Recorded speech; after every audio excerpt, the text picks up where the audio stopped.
weather here is not great. In other parts of the northeastern United States, not far from us, it was way worse. So the winter storm in and around Buffalo specifically brought ice, high winds, and this stretched out to the U.S. Midwest, Pacific Northwest, knocked out power for hundreds of thousands of homes and businesses over the weekend. It affected a lot of things. We all know the National Football League is a monster. This was weekend number 1 of the playoffs in the NFL. The Bills and Steelers was supposed to happen in Buffalo yesterday. It got postponed to today, and we have a shot here. They're shoveling the stadium. Let's see how it's going in Buffalo. Oh, it's going great. This is that looks like what Buffalo would be like. This is what's they're really getting ready for that game today. Yeah, totally. And hypothermia. Wow. So as of right now, the game at 4:30 in the afternoon. There's a lot of beeps in there. The game at 4:30 in Buffalo today is still on, and Frank will have a radar look just in a second of what the deal is in Buffalo. That's late this afternoon, apparently. 4:30 Eastern today. It's scheduled to happen. Steelers-Bills. The other cold game. It was like -30 in Kansas City Saturday night between the Dolphins, the Miami Dolphins, and -30 weather in Kansas City. Some of the visuals. Patrick Mahomes' helmet decided to go on strike here when it broke, and it snapped. A piece snapped clean off. This was in the second half. That's how cold it was. And these helmets can, suffice to say, withstand a lot. So that's what's left of the helmet.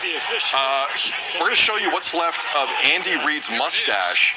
He's the head coach of the Kansas City Chiefs. This was not doctored in any way.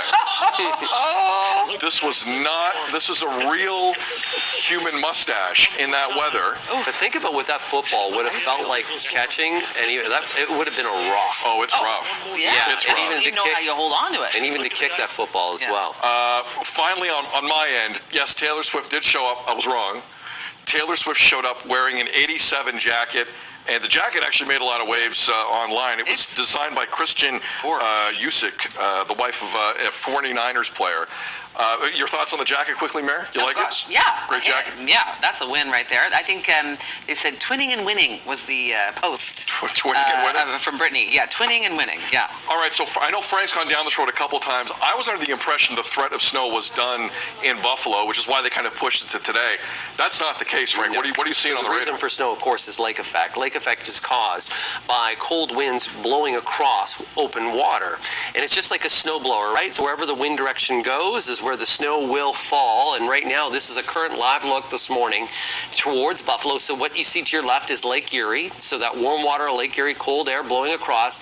The deeper blues is the intensity of the snowfall. I'm going to tell you where the stadium is. It's just south, almost into Hamburg is where the stadium is. So right now, the stadium is not seeing snow, but just north of the stadium, just seeing an update, continuing to snow and whiteout blizzard-like conditions. So for people traveling from, let's say, Toronto into Buffalo for the game today, good luck. This is going to continue throughout the morning and into the afternoon as well. But that border has reopened? That border, okay, it's border open. did at 6:15. I see, okay. So the border, what's interesting, the border, you'll cross the border and be like, what's he talking about? There's no snow. And it'll be all of a sudden, boom, it'll be a wall of white that you'll be into for probably about a 20-minute duration of drive. Well, it depends on how slow everybody's driving, and then you'll get out of it. But it's so directional, all based upon wind direction. Yeah, well, I mean, I was in Niagara Falls over the weekend, right? Enjoying the falls, and then, of course, across on the other side, you're like, whoa, it's all coming down, and you can sort of see it. So if that wind went a little bit more southerly, it would have pushed right into the area of Niagara Falls, and that's like even off Georgian Bay. I was up at Horseshoe Valley this weekend. The amount of snow we were getting up there was unbelievable. So much fun to ski in. Yeah. But then just a little further south, it was sunny at my house in Bradford. Yeah. There's a lot of people in our viewing area who might be going down to this today. Just be very, very careful based on what Frank just told you. And by the way, new stadium is coming to Buffalo in 2026, costs $1.7 billion. Ask me if they're building a roof. Yeah. Are they not building a roof? They're not building a roof. They're not. Was that not They want the elements in Western New York. Let's go.